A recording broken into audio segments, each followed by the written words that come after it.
Muy bien, se observa el PPT. Sí, doctor, sí se ve su Ya. diapositiva. Muy bien. Yo soy Waldo Augusto Taipe Guamaní. Soy de emergencia y desastres. Trabajo en el Hospital Rebagliati. ¿Ya? Usualmente yo trabajaba con el grupo de nefrología, pero lamentablemente un colega nuestro, el doctor David Loja, está con un problema médico, ¿no? Ha sido operado justamente de patologías que nosotros vemos, ¿no? Entonces, afortunadamente está en una buena recuperación. Así que yo lo estoy reemplazando y voy a utilizar sus láminas que están muy bien elaboradas. Los felicito, no tengo el gusto de conocerlo directamente, de repente lo voy a visitar al hospital. Me parece bien interesante sus láminas y luego lo vamos a discutir. Quiero empezar, quiero empezar con el dolor abdominal, que de repente ya lo han discutido o lo discutirán en práctica. Por lo menos yo lo discutí con mi grupo ya de práctica. Y quiero que quede bien claro el dolor abdominal en ustedes porque esto va a marcar un cambio, ¿no? Ustedes tienen que aprender a poder interpretar al paciente qué cosa es lo que está diciendo. Es como el idioma, ¿no?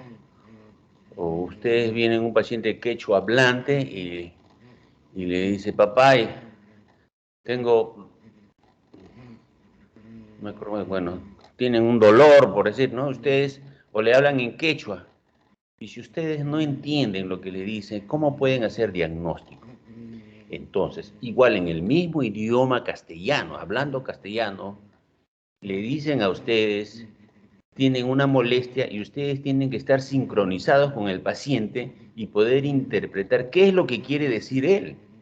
Porque el paciente puede decir algo a ustedes y ustedes interpretar a su modo de ustedes. Y no es lo que el paciente quiere. Un ejemplo clásico. Doctor, me duele la espalda. Y ustedes comienzan a pensar en todas las patologías que pueden corresponder al dorso, ¿no? Y cuando le preguntas bien, o en todo caso, el más mosca, el más viejo, digamos, con más experiencia, dice, enséñeme usted dónde está su espalda. Es una pregunta un poco agresiva, ¿no? Para el que si diría, ¿cómo no va a ser que es espalda? La otra cosa es, enséñeme usted dónde le duele. Es otra forma de preguntar menos agresivo. Y cuando le muestran con el dedo dónde le duele, no le muestra la espalda, le muestra la región lumbar. Entonces, Ustedes tienen que certificar que lo que el paciente está comunicando es lo que ustedes están pensando, ¿ya? Tienen que tener mucho cuidado en interpretar lo que el paciente dice. Entonces, muchos pacientes, así como muchos profesionales de la salud, pueden acudir donde el médico en pedir ayuda después de haberse automedicado, ¿ya? Van y piden ayuda, doctor, ¿qué le parece? Ayúdeme. ¿Qué molestia tienes? Ah, tengo una migraña, doctor. Ah, entonces tú entras de frente con ese, migraña. Entonces migraña, ya puedes quedarte tu Cafergol, Migristén, etcétera, etcétera. ¿No es cierto? Cuando, porque ustedes entran con esa premisa que está dando el paciente. Pero entonces, ¿cuál sería el de verdadero proceder? ¿No? Decirle, oiga, sí, licenciada, sí, licenciado, pero ¿a qué le llama usted migraña? Esa es la pregunta. Porque a veces los pacientes también, y ahora con el Google, vienen ya con diagnósticos, ¿no? Entonces ustedes tienen, ¿a qué le llama usted migraña? ¿A qué le llama usted cólico? ¿A qué le llama usted retorcijón? Tenemos que interpretar ese dato, porque si no nuestros diagnósticos están malos. Acuérdense ustedes que la semiología es la base de la medicina. Aquí se construye nuestro edificio de diagnósticos y tenemos que partir de verdades. Si partimos de falsos, se derrumba nuestro edificio, perdemos dinero, perdemos tiempo, los pacientes están acumulados en las emergencias porque no salen los pacientes porque no damos diagnósticos oportunos, ¿no? Entonces tenemos que ser en, eficientes en la producción y tenemos con calidad, obviamente, ¿no? Y también tratar pacientes con calidad. Ustedes como estudiantes de medicina, esta es una llamada de atención para todos los estudiantes, tienen el deber de estudiar, tienen el deber de aprender estas cositas y ustedes deben de estudiar doble. ¿Por qué les digo? Miren, la universidad no es gratis, la universidad cuesta dinero, un montón de dinero. Yo pagaba por mi hijo 4.000 soles mensuales, estudiaba en la Pacífico, y el otro en la Católica, 3.700, estudiaba en la Católica. Y en la Villarreal cuesta igual. Lo que pasa es que se paga con los impuestos de todos. Entonces tenemos la obligación y el deber moral de estudiar el doble. Tenemos la obligación de estudiar el doble. ¿Para qué? Para ayudar al país, para ser eficientes en nuestros procesos. Nuestros hospitales paran llenos, no se dan de alta, están acumulados los pacientes porque no hay diagnósticos oportunos y también la desidia. No faltan quienes estén hincando, empujando los procesos para que los pacientes puedan salir en forma oportuna y con calidad, o sea, que no haya retorno de pacientes delicados, ¿no? Entonces, por eso, bueno, ese es un cherry, digamos, por el Perú. ¿Qué quiero yo conseguir con el dolor abdominal de origen abdominal? Parece una redundancia, ¿ya? Pero hay dolor abdominal de origen no abdominal. Y eso es peligrosísimo y la patología más grave que puede matar es el infarto de cara diafragmática.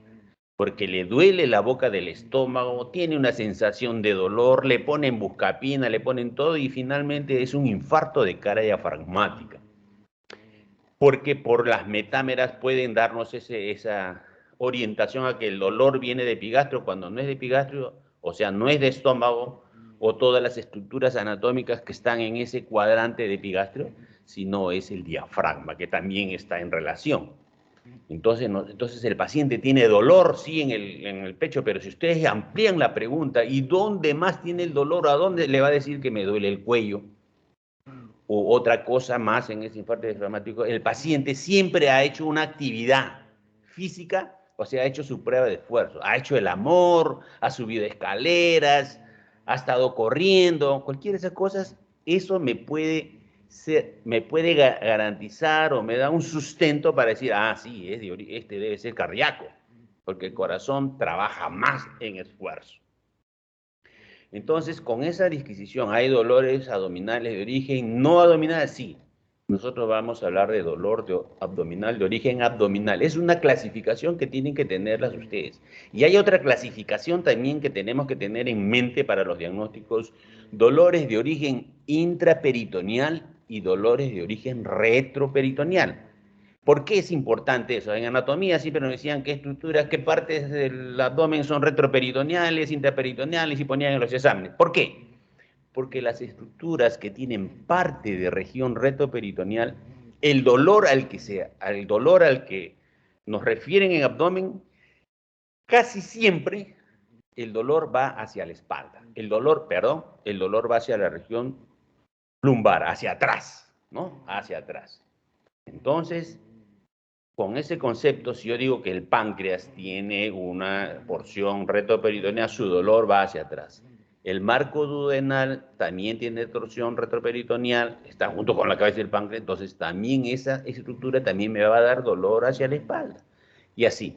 Entonces, hay un síndrome retroperitoneal, nunca se olviden. Como el retroperitoneo es amplio, ancho, va desde el diafragma hasta la pelvis, entonces esa zona pueden crecer tumores y a veces como hay espacio no se dan cuenta, ¿no? Pero cuando da síntomas hay que tener mucho cuidado, un dolor en la espalda persistente, lumbalgia que no tiene relación con el movimiento, no vaya a ser que sea un cangrejo, un tumor por ahí. Entonces hay que tener cuidado. Estas dos clasificaciones: dolor abdominal de origen abdominal o no abdominal y dolor abdominal de origen intraperitoneal y retroperitoneal. Tenemos dos dimensiones para en nuestra mente ir clasificando el órgano, dónde está el órgano afectado. Lo mínimo que sabemos como semiólogos, como alumnos de semiología, tenemos que saber qué estructura está, qué sistema está comprometido. ¿Es aparato digestivo o es aparato urinario? ¿De qué estamos hablando? ¿Un dolor abdominal es uréter o es de páncreas?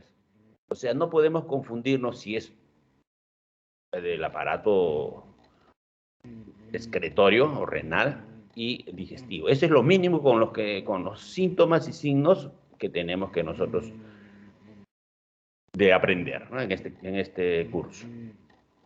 Usualmente los pacientes vienen con dolor abdominal indicando diferentes tipos de adjetivos para el dolor abdominal: dolor agudo, dolor sordo, dolor urente, dolor como desgarro, retorcijón, cólico, diarrea, como parto, me dijo una vez una niña. ¿Y cómo sabes cómo es como parto? No, porque mi tía estuvo así. Bueno, ardor, quemazón. Miren diferentes tipos de dolores. Yo quiero centrarme en dos dolores que son cólico y retorcijón. Cólico y retorcijón corresponden a estructuras huecas, tubos. Hay tubos delgados, tubos gruesos. Los tubos delgados, rapidito voy a hacerlo, son aquellas estructuras que tienen parecido a la estructura del colédoco, ¿no? Vías biliares en general, tubito delgado. El Wilson es otro tubo delgado, delgadito. El apéndice es otra tercera estructura delgadita, ¿ya?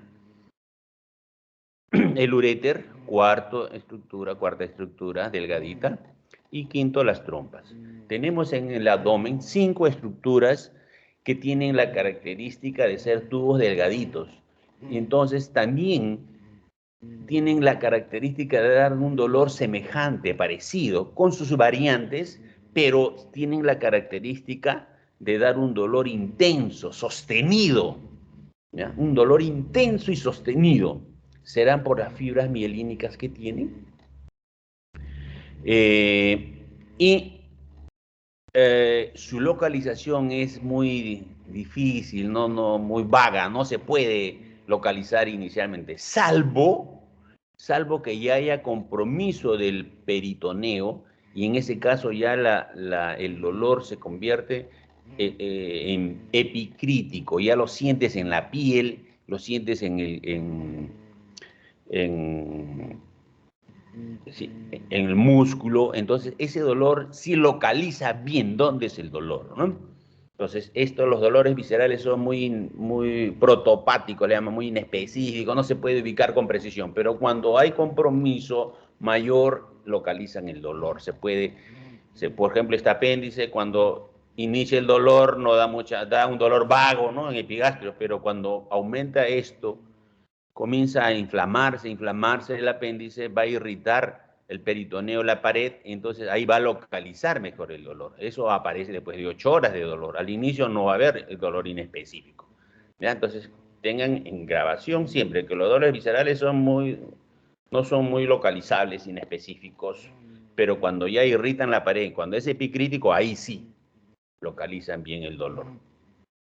Muy bien, tenemos 5 estructuras que tienen cólico y tenemos 2 estructuras que son vísceras huecas delgaditas y 2 estructuras, intestino delgado e intestino grueso, que son vísceras huecas también, son tubos, pero más gruesos comparados. Entonces las características del dolor son diferentes.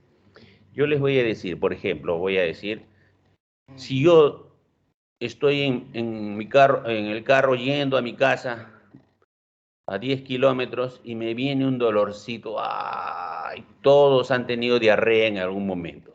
Viene un dolor, pasa un minuto y ¡pum! Pasa el dolor. ¡Ay, qué bien! Y me calmó. Y estoy de nuevo siguiendo mi trayecto con la esperanza de llegar rápido. Seguro que me va a venir una diarrea. Pasan unos minutos, unos 10 minutos, otra vez viene otra onda. Un minuto, 2 minutos, ¡puf! Y estoy sudando diaforético. Ese dolorcito que aparece y desaparece y calma totalmente, no aparece. Algunos no calman totalmente, pero más o menos es la idea, ¿no? No todo es absoluto, no es matemática la medicina. Avanza, sube y baja, sube y baja. Entonces, ese dolor es característico del intestino delgado y del intestino grueso. ¿Ya? Así no duele, por ejemplo, el colédoco. ¿Alguien ha sido operado, Diego, has sido operado de apéndice tú? No, doctor. Ya. ¿Alguien ha sido operado de apéndice? Mayumi creo ha sido operada, ¿no? No está Mayumi. No, doctor. ¿Sí? No. No, doctor. ¿Nadie se ha sido operado de apéndice? Ya, Mayumi, ¿has tenido cólico menstrual? Doctor, eso sí. Sí, ¿no? Es un dolor sostenido, ¿no? Sí. Permanente, los hace sudar. Algunos pueden hacer diarrea también, vómitos. Muy bien. Entonces, lo que yo quiero hacer la diferenciación es que este tipo de estructuras huecas, gruesas, intestino delgado, intestino grueso, y mire, incluso el duodeno, ¿ah? Da ese dolor de tipo retorcijón, ¿ya? A eso le voy a llamar yo retorcijón, les presento. Dolor retorcijón, estas estructuras. Es un convenio que estoy hablando con ustedes, que les estoy tratando de sistematizar. Para ustedes este tipo de estructura va a dar ese tipo de retorsión que les he descrito. Y estas estructuras, estas 5 estructuras, van a dar el dolor tipo cólico. Les presento estas estructuras como cólico, que es un dolor que aparece en una meseta sostenida en el tiempo y luego es un dolor que aparece sostenido a tiempo, calma, no calma totalmente, siempre queda el dolor y luego sigue en la meseta, horas y horas. Estas son las verdaderas emergencias, esta es la que tú lo ves al paciente que ingresa, vas al baño, regresas y sigue con el dolor. En cambio este no, tú vas, sales al baño, te tomas un café, regresas y estás sin dolor. Y regresas y vas y aparece el dolor, desaparece. Así es este, ¿no? Un cuadro de diarrea, suboclusión intestinal. Cuando es oclusión intestinal o obstrucción total, a veces ya no hay estas ondas, ya se paralizó el intestino, ¿no? Pero en cuadros de diarrea, suboclusión, da este tipo de dolor. Y el cólico es así, entonces retorcijón y cólico.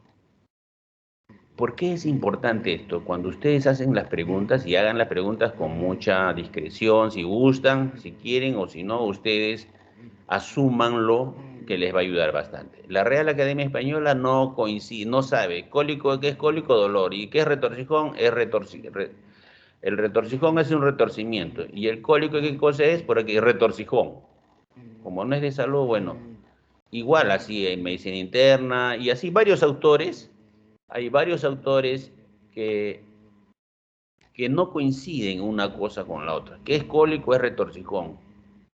Ya he hecho una revisión cuestionando esto porque la forma más práctica es así. Víscera hueca delgadita me va a dar cólico. Víscera hueca gruesa me va a dar retorcijón. No es absoluto. Ustedes tienen que buscar y obviamente ayudarse de los demás síntomas concomitantes. Ahí le hablaba del dolor viscerales, protopático, fibras amialínicas, muy inespecíficas, ese epicrítico cuando ya hay irritación de fibras de la pared, ¿no? Dolor somático, es más localizable. Muy bien. Entonces, el meollo del problema aquí es el dolor. Y esto lo vamos a discutir en otra laminita que nos dejó el doctor.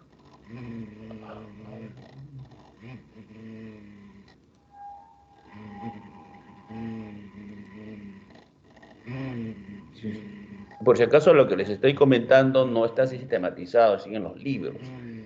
Si les preguntan, de repente le pueden decir que están hablando tonterías o podría, porque no está sistematizado, ¿no? Es una propuesta que lo que aprendí desde chiquillo, desde alumno como ustedes. ¿Qué quiero compartir?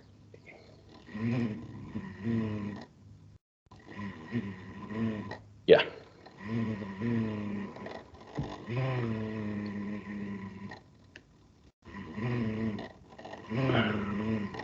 Listo. Entonces, Mayumi, ¿se ve esta lámina? Semiología, estómago y duodeno. Ya. Listo.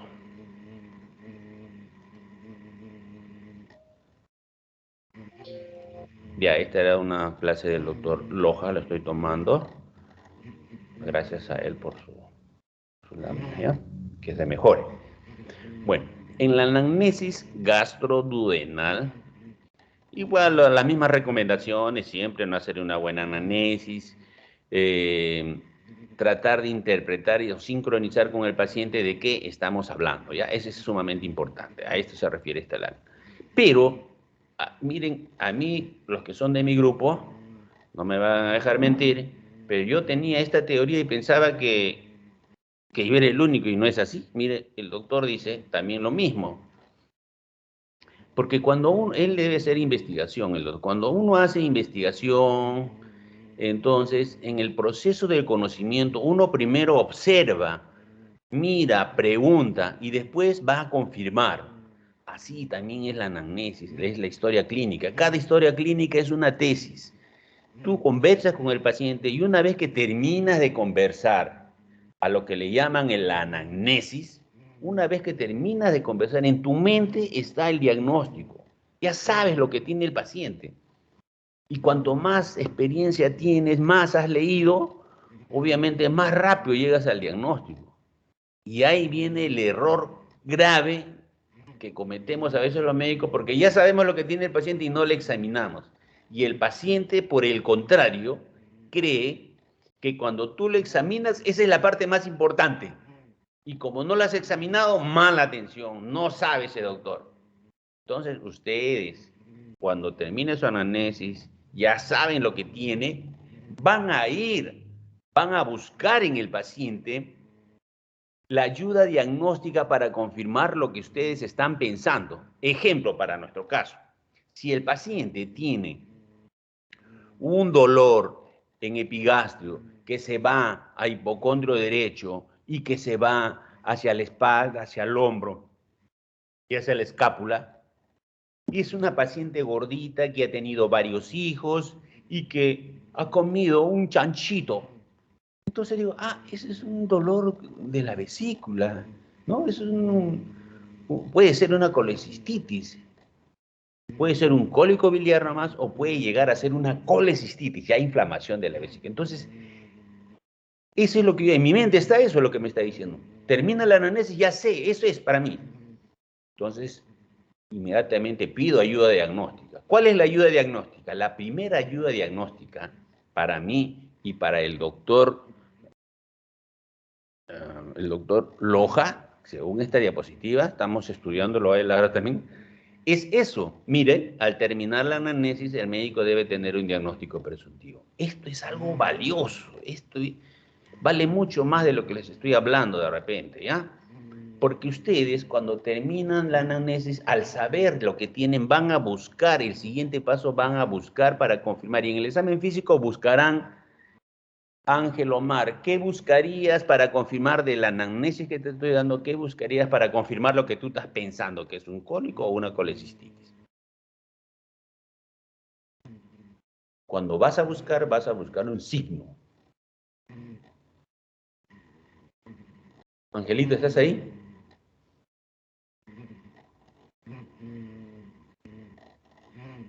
Como ya él escuchó esta clase, está aburrido, se decide dormir. Bueno, entonces lo que van a buscar es Murphy, ¿no? El signo de Murphy, que consiste en hacer respirar colocando el dedo en la línea media clavicular que se corta con la última costilla en ese lado, meten el dedo en gancho y hacen respirar. Y cuando respira el paciente, deja de respirar, porque como le duele, deja de respirar. Ese es el signo de Murphy. Entonces ustedes en el examen físico buscan este signo, el signo de Murphy, para confirmar. Entonces, por favor, no se me duerman y tengan en consideración. Una vez terminada la anamnesis, ya saben lo que tienen, ya tienen un diagnóstico presuntivo y van a la ayuda diagnóstica. Y la ayuda es el examen físico. Otra ayuda diagnóstica es bioquímico, ¿no? Laboratorio. Otra ayuda diagnóstica es imágenes y la otra ayuda diagnóstica es las interconsultas. Las interconsultas también son ayuda diagnóstica, nos ayudan. La interconsulta es el llanto o el pedido de alguien que no conoce o que no tiene la especialidad pidiendo a otro colega que lo ayude, ¿no? No es molestar, sino es pedir una ayuda. Dentro de los antecedentes personales, el grupo A va el grupo O y el grupo A. Siempre se habla del grupo A. El grupo A tiene mayor predisposición a cáncer gástrico. Y no sé, cada vez que veo un cáncer gástrico busco el grupo, porque tienen bastantes de ellos, son grupo A. Y el grupo O más que todo es con péptica, úlcera péptica, ¿no?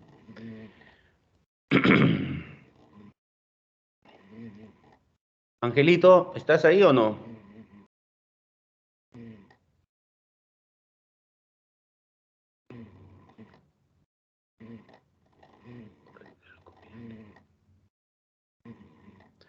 Seguimos. Los hábitos alimentarios, horario de las comidas, hay que tener en consideración tipo de alimentación que comen. Por ejemplo, en la sierra se come bastante fibra y la altura, la presión es menor que en la costa. Por consiguiente, la presión intracolónica no vence, sino que es mayor, entonces tienen tendencia a hacer distensión, a hacer colon o megacolon, ¿no? Y ellos tienen colon grande, largos, ¿ya? La ingesta de sustancias irritantes también tienen que ver con enfermedades acidopépticas, nos van haciendo sospechar el uso de alcohol para cirrosis, del tabaco para enfermedades acidopépticas, inadecuada masticación también que fuerzan al estómago a trabajar más, etc. Y los antecedentes familiares que van de la mano con los hereditarios, ¿no? Eso nos va a ayudar un poquito. Nos va a ayudar. Por ejemplo, les digo yo, en los hereditarios, la raza negra, en su evolución, había mucha mortalidad por la malaria, ¿no? Entonces, ¿qué pasó? Que la anatomía del glóbulo rojo varió de la forma biconvexa varió a una forma esferoidal. Por eso hay algunas enfermedades de esferocitosis, se llaman, ¿no? Cambió su estructura para evitar ser atacado, ¿no? En el paludismo. Entonces, ellos tienen, cuando están en altura, suben a la altura, hay hemólisis, ¿no? Y hay así muchas enfermedades hereditarias que son que generan hemólisis. Y nos interesa a este capítulo la hemólisis porque el grupo EN va a formar la bilirrubina no conjugada, va a haber mayor producción de bilirrubina y por consiguiente mayor tendencia a formar cálculos en la vesícula. La característica es que estos pacientes, sin haber tenido hijos, en el caso de mujeres y varones, tienen cálculos a temprana edad, los que tienen problemas hematológicos, no de hemólisis. Reumatológicos porque toman muchos antiinflamatorios, AINES, siempre hemorragia digestiva, señora, ¿qué antiinflamatorio estuvo tomando? ¿No? Habitualmente están tomando. enfermedades hematológicas es lo mismo, cardiológico, por ejemplo, para cirrosis hepática o cirrosis cardíaca que le llaman, tanta presión de líquido hacen que el corazón vaya variando en su estructura por un aumento de la resistencia y entonces hacen cirrosis hepática. Y los oncológicos, porque siempre acuérdense ustedes que cualquier paciente que ha tenido un problema oncológico puede haber una metástasis, ¿no? Las células pueden migrar, pueden variar. En la semiología del dolor, acuérdense ustedes, el dolor es como un vector, tiene un punto de inicio, tiene un punto final, tiene una intensidad, tiene una trayectoria, hay factores concomitantes, hay que estudiar bien el dolor. El dolor nos va a localizar la estructura anatómica que queremos conocer, dónde está. Si no hubiese dolor, es difícil poder determinar dónde está. Entonces hay que estudiarla punto por punto. Causas de dolor abdominal. Dolor por contractura de las fibras musculares y dolor cólico. Miren ustedes, este es algo que tienen que aprender ustedes. ¿Por qué duele? Cuando ustedes hacen una endoscopía, por ejemplo, tiene una úlcera duodenal, está sangrando o hay un vaso visible, ustedes agarran y hacen el tratamiento. Literalmente se quema con lo que se esté utilizando, ¿no? Hay una manipulación y el paciente no se queja de dolor. Entonces, ¿cuándo duele? ¿Cuándo duele estas estructuras huecas? Duelen cuando se distiende las fibras musculares. O sea, cuando hay un proceso obstructivo, entonces la fibra, la parte proximal se dilata, el músculo para contraerse y tratar de favorecer el tránsito. Esa distensión es la que provoca el dolor. O el espasmo también, ¿no? El espasmo también genera dolor. Ese es el mecanismo por el cual hay dolor en las estructuras huecas, ¿ya? Obstrucción o espasmo. El dolor por afectación de la serosa peritoneal, lo que estuvimos hablando, cuando una víscera se inflama, puede perforar, en el caso de la úlcera péptica, facies hipocrática, le llaman, cuando se perfora una úlcera da un dolor intenso, un abdomen en tabla. Igual, cuando el apéndice se irrita, da un abdomen también doloroso, da un abdomen agudo, ¿no? Y el abdomen agudo es una rigidez de la pared abdominal. Entonces, uno es por la víscera directamente y otra es por compromiso de la serosa peritoneal y de la pared. Dolor por distensión, es lo que le comenté, dilatación aguda del estómago, igual para las fibras lisas pequeñas y el estómago. El estómago es una variante, ¿no? Porque es una dilatación, es más ancho. Entonces, este estómago, cuando encuentra una obstrucción, y la obstrucción tiene que ser obviamente en la parte distal, donde está el píloro, entonces ahí hay una dilatación del estómago, porque trata de vencer. No se olviden de tener siempre en la mente el síndrome obstructivo, ¿ya? Entonces trata de vencer, y al vencer, ¿qué pasa? Para vencer tiene que trabajar más el estómago, entonces se nota muchas veces en la pared cómo se mueve el estómago, y da un dolor de tipo retorcijón, con ardor, pero no cólico, es diferente. Y una de las características es que este dolor, apenas vomita, le calma, porque ya no está trabajando el estómago, deja de trabajar, deja de hacer esos movimientos del estómago, ¿no? 3 tipos de movimientos que tiene. Entonces, el paciente aprende que cada vez que tiene dolor, vomita, cuando hay este problema de síndrome pilórico. Por eso en algunas preguntas vienen, ¿no? Calma con el vómito. Sí, pues el síndrome pilórico, cuando vomita, calma. Y el paciente aprende y empieza a vomitar. Esto se veía antes, ahora ya no se ve porque con el desarrollo de la endoscopía rápido los pacientes van, ¿no? Pero dentro del síndrome pilórico está, ¿qué puede ser? Una úlcera cicatrizal que aumenta el tamaño y obstruye la luz. Podemos también tener cáncer, podemos también tener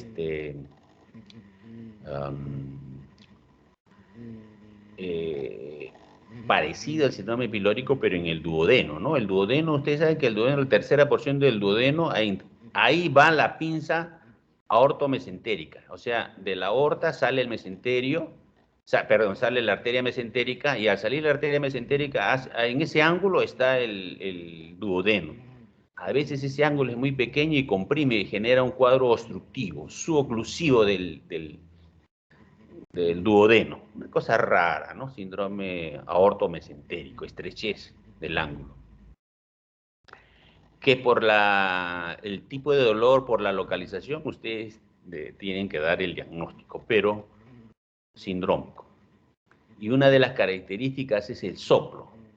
Estaba yo en mi 5º año de medicina, en la rotación de gastro, en Revaliati, y me dice la doctora Castillo, me acuerdo, a ver, revisa al paciente, papá, revisando, y como siempre se me lo dijeron, me pongo tu estetoscopio en el epigastrio, no vaya a ver que es soplo, que es de la aorta, o soplo de la arteria mesentérica. Esos son los que dan soplo, o cuando hay una masa, sopla cuando hay un aneurisma, ¿no? Aneurisma, sopla, sobre todo cuando son flaquitos o flaquitas.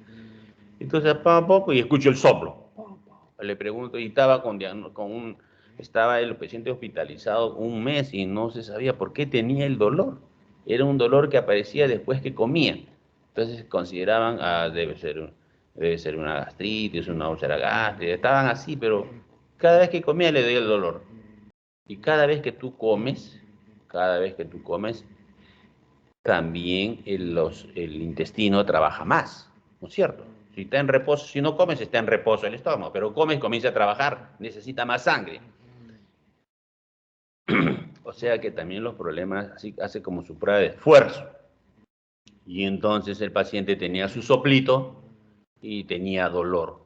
Y ya, bueno, en mis tiempos no había, pues, la tomografía no era tan avanzada, no había ecografías para hacer la medición de la velocidad de los vasos sanguíneos. Entonces, era más complejo el diagnóstico, ¿no? Y después, al tiempo, con la doctora nos hicimos amigos, me comunicó, pues, era un problema de este tipo, ¿no? Del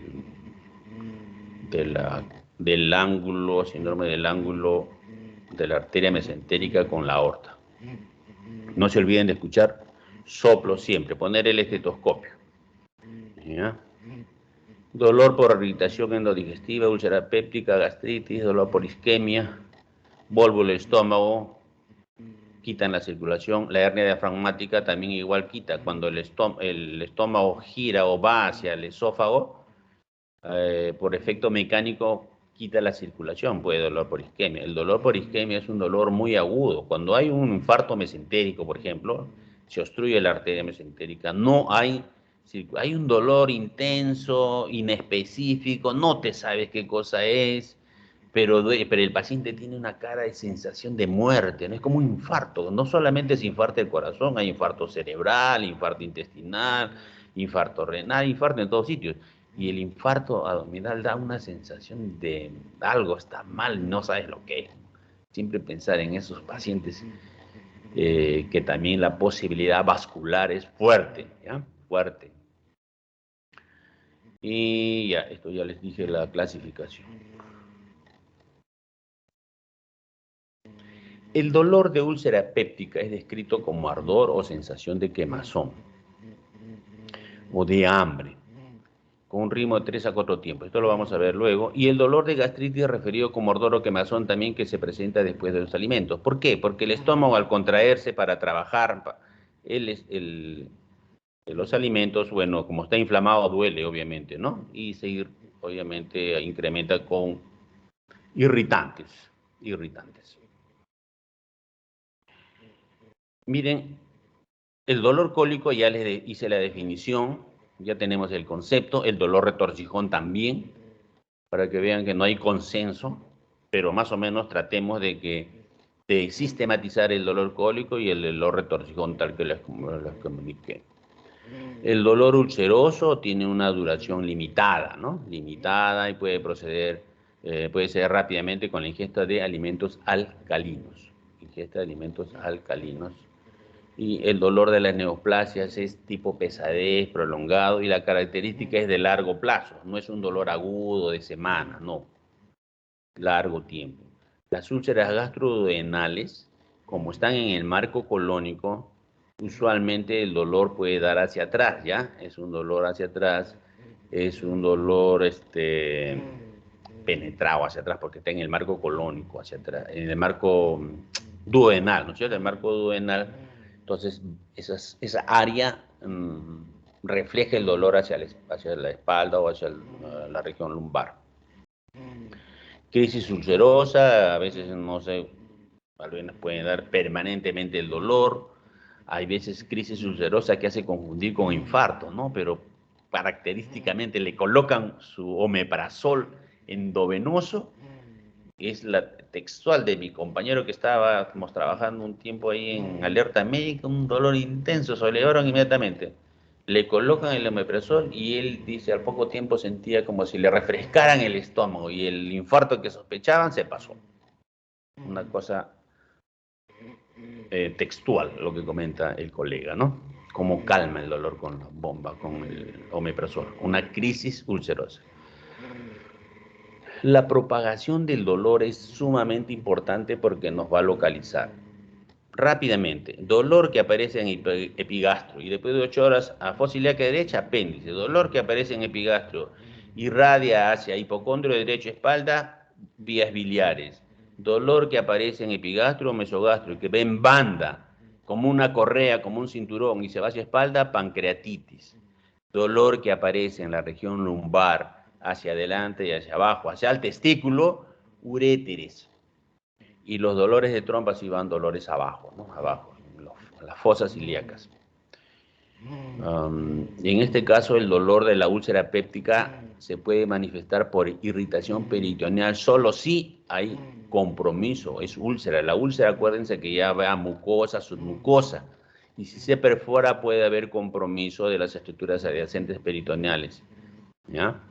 Y la propagación del dolor, la propagación al hipocondrio derecho y aún al hombro del mismo lado se observa en úlceras pilóricas y duodenales. Ojo, cuando hagan los casos clínicos, si un dolor que aparece en epigastro o mesogastro va hacia el hipocondrio derecho, puede también estar dentro de los diagnósticos diferenciales úlceras pilóricas y úlceras duodenales. A diferencia de un dolor que aparece en tercio inferior del tórax, dolor torácico, que de ahí va hacia hipocondrio derecho y epigastrio, es diferente. Estamos hablando de tórax. Ojo, acá no están hablando de tórax. Ya, pero yo les doy el ejemplo. Si aparece en el tórax y va hacia abajo, así se comporta en el esófago distal. Muy bien. El dolor por una úlcera de cara posterior que penetra el páncreas, obviamente va a ir hacia el dorso, ¿no? El dorso, la región lumbar, al epicondrio izquierdo. Estos tips que tienen sirve para el diagnóstico, ¿no? Doctor, tengo un dolor en el epigastrio, me duele la boca, el estómago. ¿Y hacia dónde se va? Hacia el lado izquierdo y a la espalda. El dolor es quema, toda esta semana estaba así y ya se complicó. Entonces, esa es una úlcera de cara posterior. Las úlceras altas de cara posterior y pequeña curvatura gástrica, estas también altas, vecinas al cardias pueden simular, bueno, van al tórax hacia el brazo izquierdo, simulan infarto. Simulan, ¿no? Pero no hacen prueba de esfuerzo, eso tienen que en la anamnesis, que señor, usted ha estado corriendo, está haciendo actividad, no, eso le aleja un poquito, pero igual hay que tomar su electrocardiograma. Relación con las comidas. Existen 2 tipos de dolor con ritmo diario, a 3 y 4 tiempos. Miren, en úlcera duodenal, arde, come, calma. Arde, come, calma. Úlcera duodenal. En úlcera gástrica no. Arde, come, calma. Arde y calma espontáneamente. Esto es bastante teórico, yo diría, porque en la práctica es difícil, ¿no? Ustedes tienen que plantear, es un síndrome ulceroso. ¿Por qué? Tiene ardor, o tiene epigastralgia, pirosis, tiene vómitos, tiene relación con los alimentos. Entonces, ya llegar a esto, a decir duodenal gástrico, es un poco difícil. Para eso ya está la ayuda diagnóstica. Endoscopía nos va a localizar, nos va a decir incluso si es benigno, maligno y todo. Lo importante es tener los conceptos claros de ubicación anatómica a qué corresponde. Y cuanto más sabemos, podemos llegar más cerca, pero igual siempre vamos a estar planteando como hipótesis, verdadero o falso, en los diagnósticos diferenciales. quien nos va a dar el diagnóstico contundente va a ser la endoscopía, la patología, o el patólogo, ¿no? Pues el patólogo siempre tiene la verdad y debajo de la manga tiene la verdad. Miren, aquí es importante el dolor nocturno o el dolor del ayuno. Es más frecuente en la úlcera adrenal. Te levantas, estás con dolor, ¿no? A diferencia de la úlcera gástrica. Y el dolor en la úlcera adrenal, el vómito, calma el dolor. Algo parecido al síndrome pilórico. Ya neoplasia sí no tiene mucha relación. Doctor, Dime. ¿está cambiando el PT? Porque ¿No estoy compartiendo? se ha quedado solo en causa de dolor abdominal.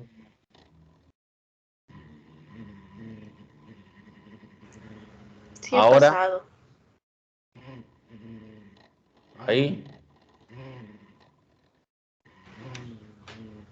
Sí, doctor, está pasando. Evolución está. ya, allá.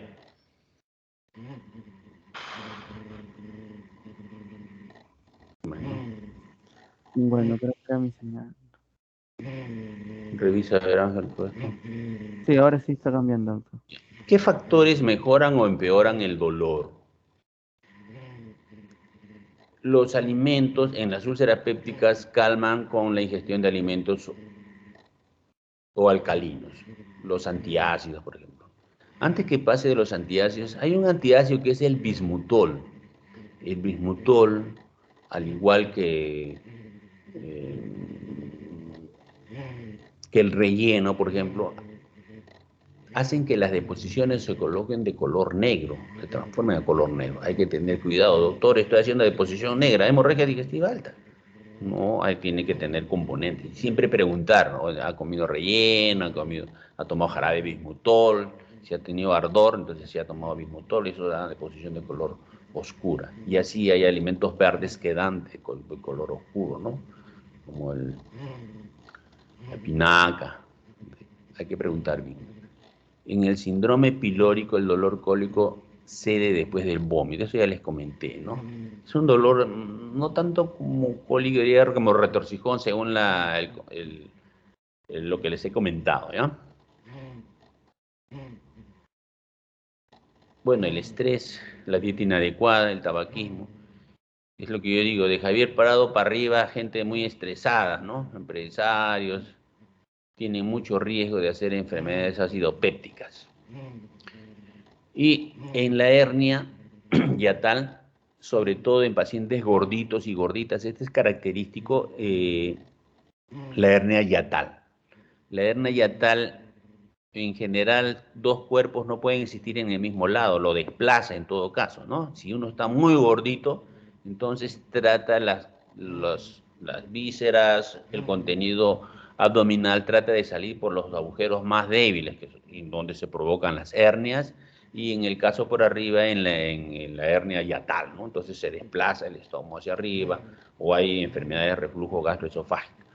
Es frecuente cuando hay poco espacio abdominal y es más en gorditos, ¿ya? Es más en gorditos. Entonces, si se echa, obviamente, la gravedad lo está protegiendo, pero si se echa, va a haber más retorno.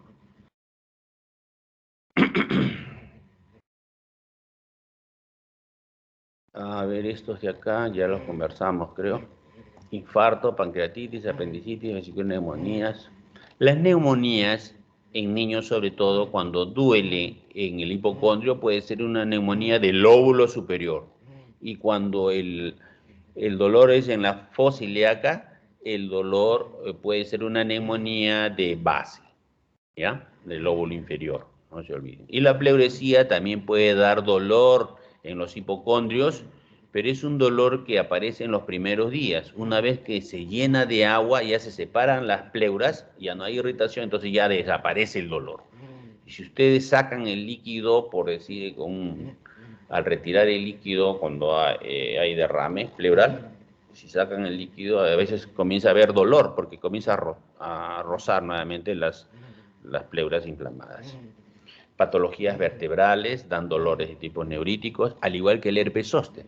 El herpes zóster puede dar dolor abdominal. ¿Cuál es la característica del herpes zóster? Que es es un virus que ataca solamente al nervio y entonces empiezan en la columna lumbar y ahí se van hacia adelante siguiendo al nervio. Y muchas veces duele y no saben lo que es. Tú le palpas y a veces siente el dolorcito. Ustedes le dicen, oye, cuando te toco despacito te duele. Sí, ¿cómo es el dolor? Como corriente. A veces no saben definir, pero una de las cosas que no debemos de dejar de examinar es en dónde nace el herpes, que es en la columna. Entonces, mirar atrás. Y atrás a veces ya se encuentra ya estos racimitos de uva microscópicos, ¿no? Chiquititos como racimo de uva son los herpes, que aparecen siguiendo característicamente el nervio. Bueno, eso revela un poco de inmunodeficiencia y el tratamiento básicamente es antineuríticos. Todos los analgésicos no van a calmar. Tienes que darle antineurítico por el compromiso del nervio. Anticonvulsivantes también, esos son los que ayudan más, anticonvulsivantes. Y las porfirias que dan ese de la orina de color naranja cuando lo pones al sol, o se orina y lo pones ese en el sol, se da el color naranja. Porfirias son unas enfermedades raras que dan dolor abdominal. Hematemesis. ¿A qué llamamos hematemesis? Ojo, hematemesis es vómito con contenido de sangre, color rojo vivo, hematemesis. A diferencia de el que da en pozo, borra de café, ¿no? El color oscuro. La hematemesis es de color rojo vivo, que nos dice que hay un sangrado digestivo agudo, reciente, ¿no? Ahora, la hematemesis puede ser confundido con hemoptisis, ¿sí? Entonces tenemos que tratar de recibir información, señora, cuando vomita, o señor, cuando usted, el sangrado que está saliendo por la boca, ¿es con vómito o con tos? Es una pregunta clave. Y segundo, ¿tiene contenido alimentario o no tiene contenido alimentario?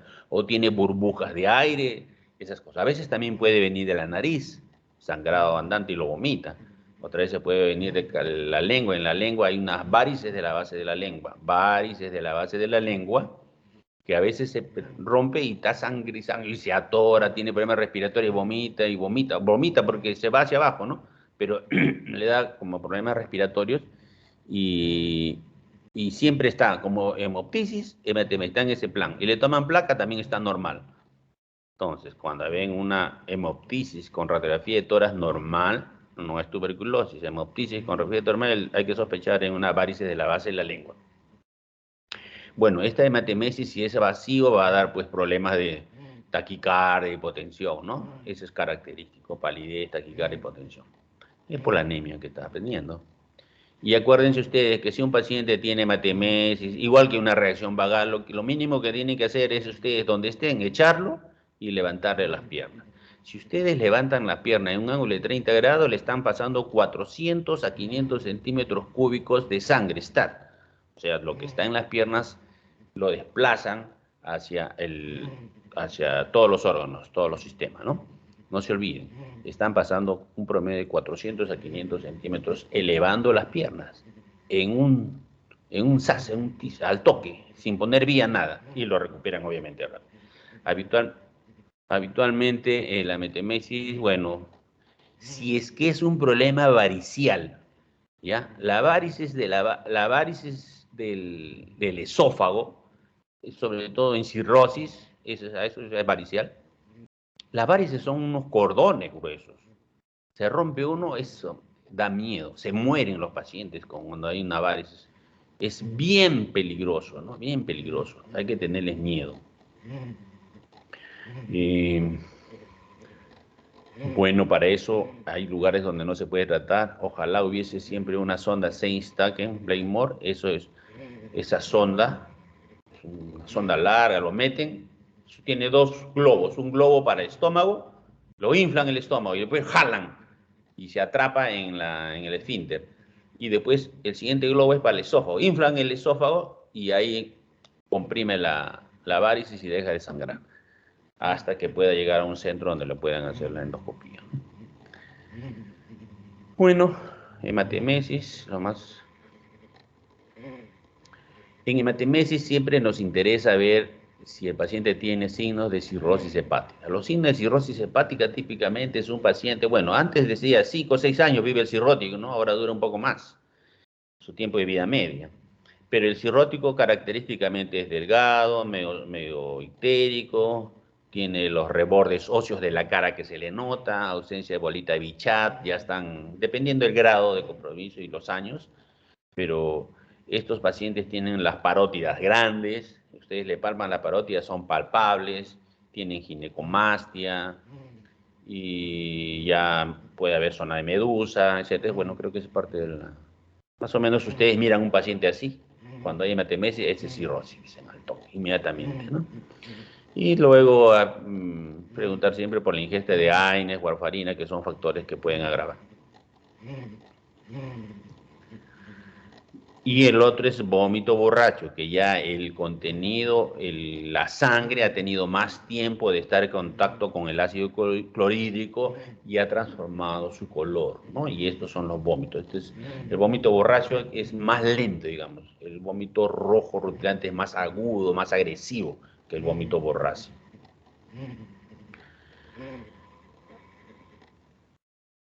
Cuando hay melena, la deposición es brillosa, negra, como la brea, ¿ya? Como la brea, negro, eso hay que preguntar siempre. Ahora, siempre va a haber melena cuando es una hemorragia alta, por encima del ángulo de Treitz, ¿ya? Y esa sangre negra tiene un mal olor, porque libera ácido sulfídrico. Este ácido sulfídrico es lo que a veces habrán escuchado en las noticias. Murieron trabajadores limpiando una tubería, un desagüe, etc., ¿no? Ese es el ácido sulfídrico, que metabolismo de sustancias orgánicas mata al paciente, ¿no? En las minas también a veces ha ocurrido esto. Bueno, cuando ustedes entran a una sala y huelen un mal olor típico, tienen que oler una vez para que no se olviden. Dice, oye, aquí hay melena. Dice, no, ese es lo médico ya viejo. Uy, oye, aquí hay melena, alguien está con melena. Dice, o como no entran a una sala y encuentran olor a lavanda. Oye, aquí hay un cáncer de pene, olor a lavanda. Olor a lejía también hay, ¿no? Bueno, me acuerdo en ginecología cuando había ruptura de placenta, salía el líquido amniótico, olor a lejía. Ahora, siempre la hemorragia digestiva alta va a dar melena. Tengo un caso clínico, por ejemplo. Le hacen la endoscopía, dice paciente tiene hematoquesia, ¿no? Entonces hematoquesia es una sangre medio marrón, no es negra, y el paciente tiene hemoglobina de 6. Entonces, si tú dices tiene una hemoglobina de 6, está bien baja la hemoglobina, y él dice que si tiene 6, significa que ha sangrado un montón. Y si ha sangrado un montón, dirías tú, puede ser melena. El sangrado debe ser masivo, fuerte, ¿no? ¿No habrá habido tiempo para formar melena? Es lo que hay que preguntarnos. O sea, cuando un paciente dice, tengo deposición de color marrón y no encuentras la melena, entonces tienes que hacerte tu pregunta. La hemoglobina de 6, ¿habrá habido tiempo para que haya melena, suficiente tiempo para que se contacte con el ácido? Entonces, ¿por qué les digo esto? Porque también hay casos en que, por ejemplo, a un paciente le hacen su colonoscopía, todo, y no encuentran nada, ningún punto de sangrado, pero tiene 6 de hemoglobina, hoy tiene que haber sangrado. Entonces, ¿qué hace? Saca el tubo, agarra otro tubo y le mete por la boca para buscar arriba, ¿no? Hace perder tiempo, o sea, pierden tiempo. Entonces, agudizar mejor la anamnesis. Porque miren, ese paciente es un viejito que le hicieron la colonoscopía todo el tiempo que demoró para hacer la colonoscopía para no encontrar nada y el sangrado de arriba. Entonces hay que ver todo el contexto. ¿Puede haber hemorragia digestiva alta sin melena? Ahí está la respuesta. Puede haber, pues en medicina no es exacto. Depende del tránsito, ¿no? Si el tránsito es más rápido, si ha sangrado más rápido, obviamente no va a haber tiempo para que forme melena. Y esta es la hematoquesia que les estaba comentando, que habitualmente es de hemorragia digestiva alta. Cuanto más bajo es la deposición, más rojo es, ¿no? Si, por ejemplo, es frecuente que diga el paciente, estoy sangrando, dicen a veces. ¿Cómo es el sangrado? ¿En qué momento viene el sangrado? Estuve estreñido, hice deposición, me vino una gotita de sangre. Pero ellos dijeron, estoy sangrando, te asustan, ¿no? Y la gente en general se asusta porque una gota, 2 gotas de sangre ensucia todo el agua y se asustan, sangrado. La sangre asusta. Por eso es que hay muchas personas que ven sangre y se desmayan. Ven sangre y se desmayan. Le van a poner una ampollita, una agujita y se desmayan. Ven un paciente o ven un atropello con la cabeza que está rodando, se desmayan. Esas son reacciones vagales, ¿ya? Por eso les digo a ustedes, para que nunca se olviden, hay una expresión popular que dice, se caga de miedo. ¿Por qué? De verdad, se ha hecho su deposición o se ha orinado por miedo. Es una reacción vagal, hay relajación de esfínteres. Y la relajación vagal genera hipotensión, baja de presión, como el paciente cuando está estreñido, el anciano que está estreñido, que está pujando para hacer el 2 y ¡bruc! Se desmaya y llegan a las emergencias con trastorno de conciencia. Se desmayó ACV, pero ¿dónde ocurrió el desmayo? En el baño, entonces acuérdense de eso. El prostático, que quiere orinar y ¡bruc! Se desmaya, reacción vagal. Ese paciente llega igual a las emergencias. ¿Dónde ocurrió? En el baño. Entonces tienen que acordarse de esa reacción vagal. Entonces todas las reacciones vagales simplemente es una baja de presión transitoria por bradicardia. Lo que hay que hacer es levantarle los pies, los que les comenté anteriormente. Y las náuseas es expresión también de una reacción vagal, ¿no? Se ponen pálidos, sudorosos, cialorreicos, tal como dice así, como hipotensión y bradicardia. Una característica. Un paciente que está con baja de presión, compensatoriamente tiene que tener taquicardia. No puede ser bradicardia. Si tiene bradicardia significa que es una reacción vagal. Acuérdense ustedes. Un paciente hipotenso con bradicardia es una reacción vagal, a no ser que el paciente tenga de fondo una bradicardia de origen cardiológico, no por reacción de acetilcolina que te da un vagal agudo. Náuseas, vómitos. El vómito a mí me parece importante, aquí les voy a decir que el vómito es una contracción violenta del diafragma y músculos abdominales. ¿Por qué es importante? Miren ustedes. Suponiendo, caso, paciente entra con vómitos después de haber comido su cevichito, un vómito intenso y diarrea. Pasa la diarrea, como es una diarrea, lo hidratan rápido, pasa la diarrea, pasa los vómitos con su grabol, todo, pero el paciente ya está para alta, pero le duele la barriga. Me duele, ¿dónde me duele? Acá por el ombligo, me duele. Y tú dices, pero ya se debe ir, pero le duele, oye, ¿qué será? Entonces se acuerdan ustedes que cuando van a jugar pelota, primero hay que calentar, si no los músculos se distienden, ¿no? Pues no pasa de los viejitos, como ya ustedes jóvenes de repente no tienen problema. Pero cuando vas a hacer ejercicio, primero hay que calentarse. Cuando vas a jugar fútbol, lo que sea, calientas. Estos pacientes que tienen un vómito tienen una contracción violenta de los músculos abdominales, sin calentar, así brusco. Entonces, a veces hacen desgarro de la pared muscular. Entonces, lo que hay que hacer con estos pacientes, hay que revisar si el dolor, otra tercera clasificación, ¿no? Si el dolor es de origen intraabdominal o el dolor es de pared. Acuérdense eso. El dolor es de origen intraabdominal o el dolor es de pared. Muchas estructuras de dolor son de pared. Dolor torácico, infarto, de dolores de pared también. Puede ser una herpes, puede ser una osteocondritis, ¿no? De pared. En el abdomen igual. Entonces, ¿qué hacen? Ustedes cuando van al entrenador, el trainer, le dicen, estás gordo, tienes que hacer abdominales para que los rectos, los músculos estén fuertes, para hacer los coquitos. Igualito, nosotros le decimos, a la señora haga abdominales, levante la cabeza a 30 grados y ahí palpan los músculos, ¿no? Paralelos, los músculos. Y mejor, antes de que levante la cabeza, ustedes le ponen la mano en el músculo, presionen el músculo discretamente. Y luego le dicen, levante la cabeza. A la hora de levantar, ¡ay! Entonces dicen, ustedes cuando él está haciendo abdominales, está contrayendo los músculos, ustedes están examinando la pared, no están examinando el abdomen. Igual, para la parte inferior, debajo del ombligo, levantan las dos piernas 30 grados y están examinando la pared abajo, para ver si es un problema de pared abdominal. ¿Ya? Los vómitos pueden generar eso, no se olviden. Aquí análisis componente del vómito de acuerdo al material expulsado. Bueno, eso ya comentamos, ¿no? Pero de todas maneras es bueno remarcar que cuando el vómito tiene contenido fecaloideo, ya nos está hablando de un problema obstructivo. O sea, no hay pasaje hacia abajo, entonces retorna. Hemorrágicos, purulentos cuando en el síndrome de pilórico, que la comida se queda varios días, a veces se putrefacta, ¿no? Y pueden salir así. ¿Ya? Biliosos,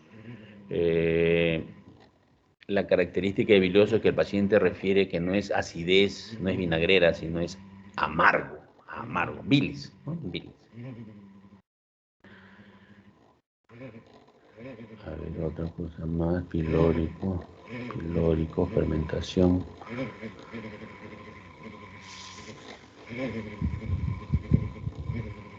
Ya le hablé eso. Vómitos postprandiales. Ustedes tienen, los pacientes a veces dicen vómitos explosivos, ¿no?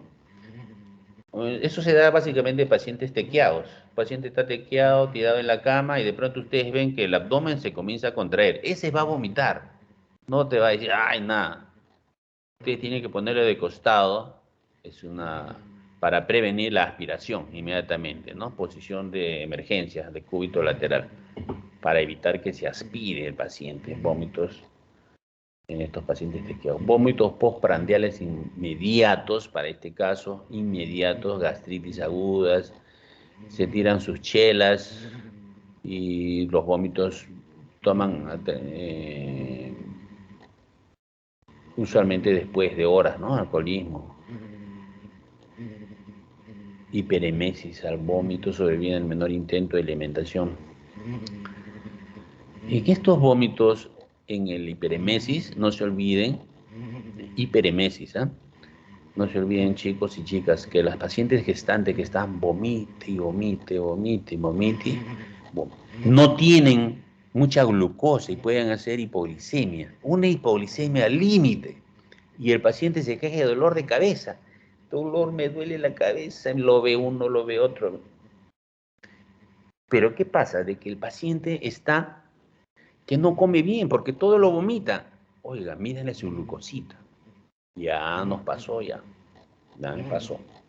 Que ha rotado por todas las especialidades y era problema de que no comía y estaba la glucosa baja. 65, 60. Comenzó a comer, le colocaron por la vena y comenzó a pasarle el dolor de cabeza. Una cosa, pero que llama la atención. No hay que perder ese diagnóstico. En hiperemesis al vómito en gestantes puede haber hipoglicemia, ¿ya? No se olviden. Los vómitos postprandiales tardíos, típicamente ya les comenté, ese es en el úlcera gástrica o también en el síndrome pilórico, ¿no? El síndrome pilórico que dan por cáncer gástrico cuando hay obstrucción y en las úlceras pépticas. Bueno, la etiología de los vómitos.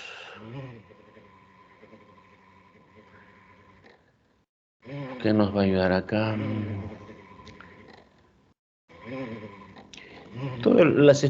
La insuficiencia hepática, el denominador común, insuficiencia hepática, insuficiencia renal, va a acumular sustancias tóxicas que van a generar náuseas y vómitos. La cetoacidosis diabética igual, muchos cuerpos cetónicos generan vómitos, trastornos vitamínicos, endocrinos, insuficiencia suprarrenal, van a provocar vómitos. Y la cinetosis, se suben al tren ruso, no me acuerdo cómo se llama, los juegos mecánicos, bajan y están con vómitos, ¿no? Y el síndrome de Meniere. Bueno, aquí tratan de explicar las causas de los vómitos, ¿no?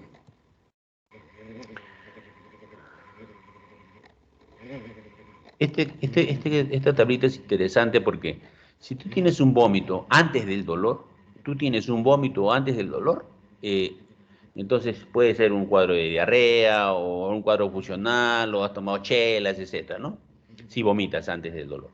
Pero si el vómito está a continuación del dolor, ahí sí hay un proceso orgánico delicado, no grave. Pero si el vómito calma el dolor, estás hablando de estenosis pilórica o duodenal. Cuando el vómito calma el dolor, acuérdate de esto. Y por eso siempre preguntar, ¿qué en el tiempo de enfermedad te dan varios síntomas? ¿Cuál fue primero? ¿Cómo empezó? Esas cosas siempre se preguntan. ¿Qué fue primero? Tratar de buscar la evolución natural de la enfermedad para darle un contexto, un análisis de la fisiopatología y poder llegar a un diagnóstico más preciso. Olor y sabor, parece un vals, una salsa creo. Agrio ácido es en pépticos, ¿no? Insípido, inodoro, no hay mucha acidez, más bien en neoplasias. Fecaloideo, cuando hay obstrucción. Pútrido, cuando hay retención gástrica, pilóricos. Amargo, cuando hay bilis, eso ya lo hablamos. También.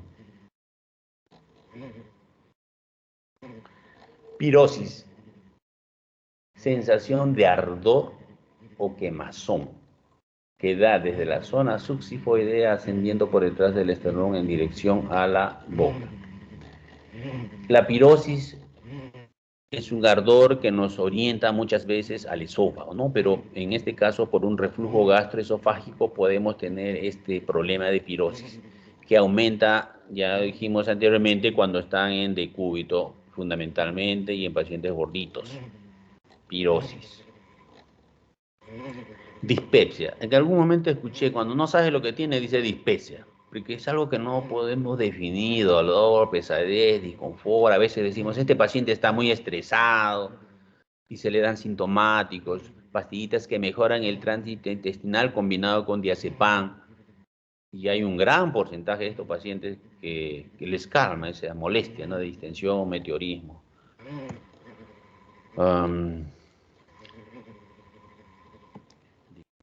Halitosis, mal olor, usualmente son por problemas de la boca, dentarios, al igual que los sangrados más frecuentes en boca son por problemas odontológicos. El otro es el cáncer de estómago y la estenosis pilórica, que son los que nos dan ese halitosis también, ¿no? Porque la fermenta las comidas, ¿no? Síndrome pilórico, ya hablamos bastante de síndrome pilórico, pero aquí típicamente, bueno, creo que va a hablar lo mismo otra vez, pero los diagnósticos diferenciales de síndrome pilórico son úlcera péptica, que generan abdominal y pilórico, que generan obstrucción por cicatrización. El cáncer gástrico, también en la región antipilórica, la hipertrofia del píloro, en niñitos, en recién nacidos al 21 días, que presentan vómitos y vómitos y vómitos, y sin bilis, ¿no? Porque no sale, porque está obstruido el píloro, está hipertrofiado y no vale ni siquiera la bilis, no pasa. Entonces lo operan y el paciente sale normal. Cáncer de cabeza y páncreas por compresión del duodeno puede dar el síndrome pilórico, periviscitis plástica prepilórica, fístula colecistoduodenal, cálculo enclavado y espasmo pilórico.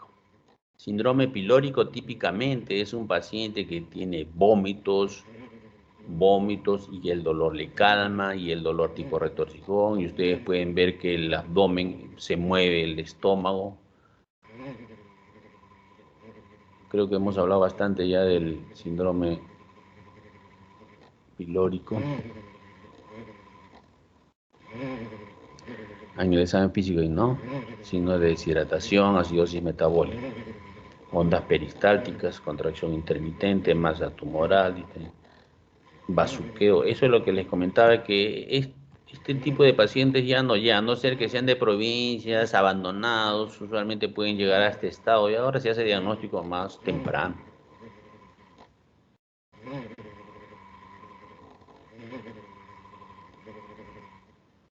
Aquí vamos a hacer un resumen.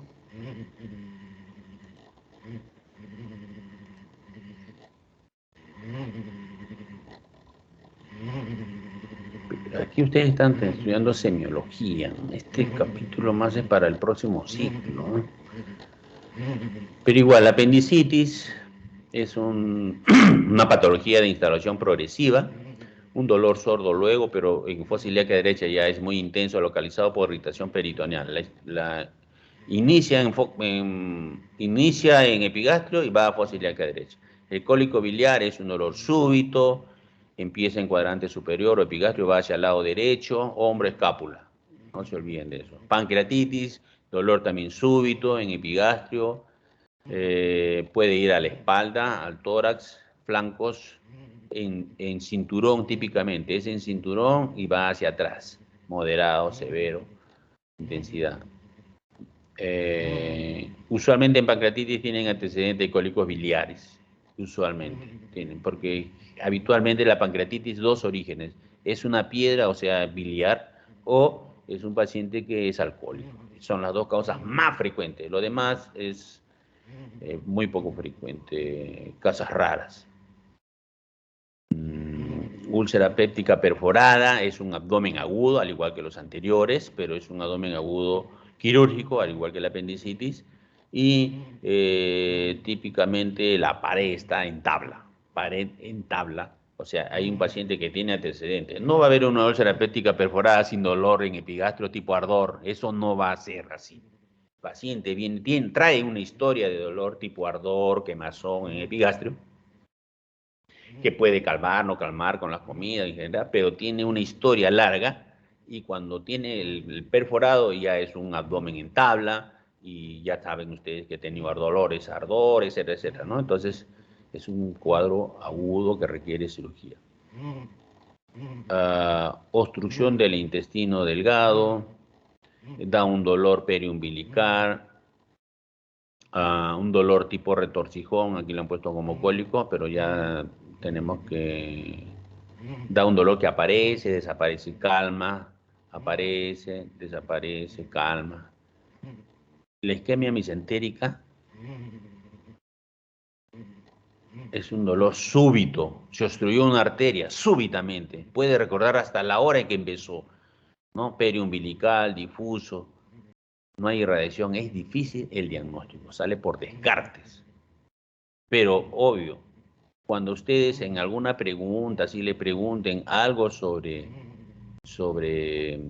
vasos sanguíneos, acuérdense que el dolor no solamente es por problemas obstructivos, sino también por isquemia, ¿ya? Por isquemia, incluye ahí vasos sanguíneos. En el caso de diverticulitis, típicamente le dicen el apendicitis del lado izquierdo.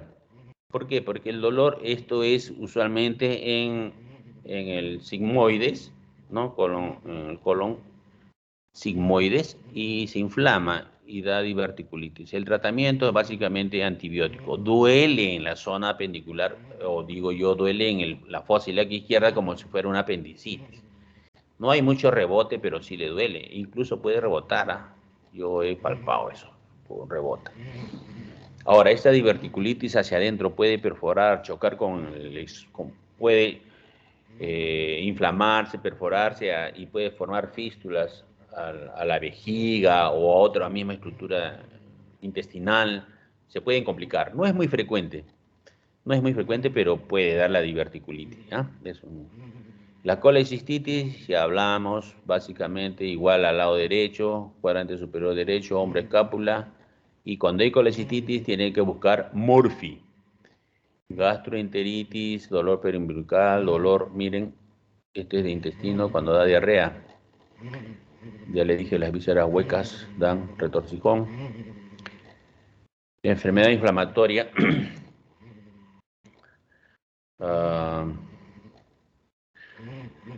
Más en fosas ilíacas derechas, esta se refiere ya, fosas ilíacas derechas. Derecha, izquierda, perdón, enfermedad inflamatoria. Cólico renal. Preguntas que hacen a veces en abdomen, no corresponde al capítulo, pero los presentan, cólico renal. ¿Por qué?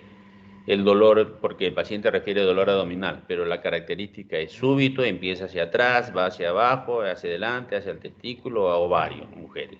Es un dolor que el paciente está intranquilo, no es como el apéndice que el paciente está que no se mueve, no se quiere mover con la mano en la fosa ilíaca derecha. En el cólico renal no está que se mueve para acá, se mueve para allá, me duele, me duele, me duele. Está intranquilo, la diferencia en la actitud.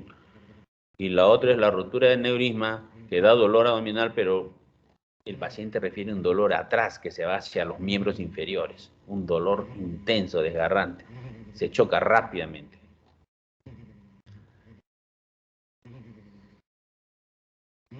Muy bien, ahí está un resumen de los principales síndromes. Síndrome esofágico, nunca se olviden, la característica del síndrome esofágico, dolor torácico, no cardiogénico, dolor torácico.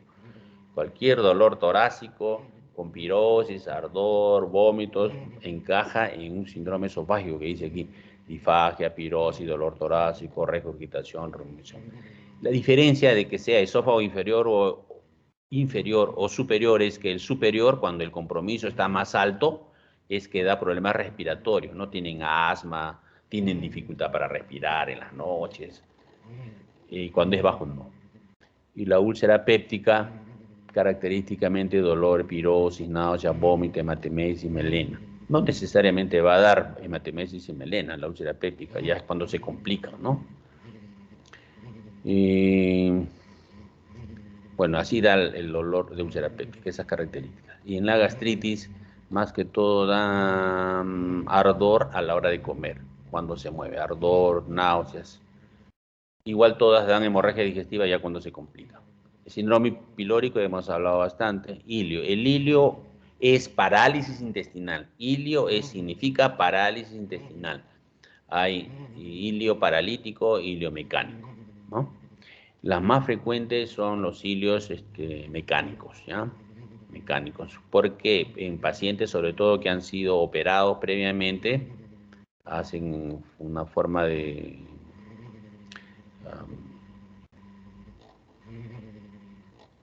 como una especie de telaraña tienen en el abdomen, se llama síndrome adherencial, adherencias. Ese es bastante frecuente, ¿ya? Y los paralíticos, bueno, ya son, ahí lo hice, ¿no? Espástico, intoxicación por plomo, paralítico, peritoneal, vascular, neurológico, tóxico postoperatorio. La característica en el ilio para decir que es un cuadro obstructivo es que hay ausencia de flatos. No se olviden, ausencia de flatos. Todos eliminamos flatos aquí. Aquí no hay que yo no me tiro pedo. Todos se tiran pedo. Todos. Las vacas dicen que generan mucha contaminación ambiental en la cantidad que generan. Pero esa es una forma, ingresa y sale. Es una forma de vivir. Si no eliminan flatos, es que hay un problema de obstrucción. Entonces, todo paciente hay que preguntar. Si están sospechando de que hay un cuadro obstructivo de ilio, ¿hay eliminación de flatos o no? La historia clínica tiene que poner usted flatos. Tiene o no tiene, pero no puede negar. Si está sospechando que hay una obstrucción, hay que poner flatos, ausencia de flatos o no. Igual a deposiciones.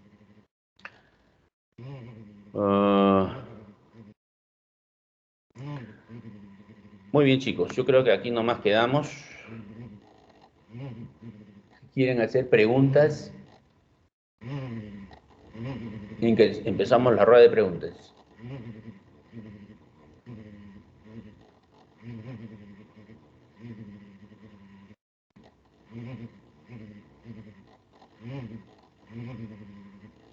¿No hay preguntas? Bueno, entonces, resumiendo, aquí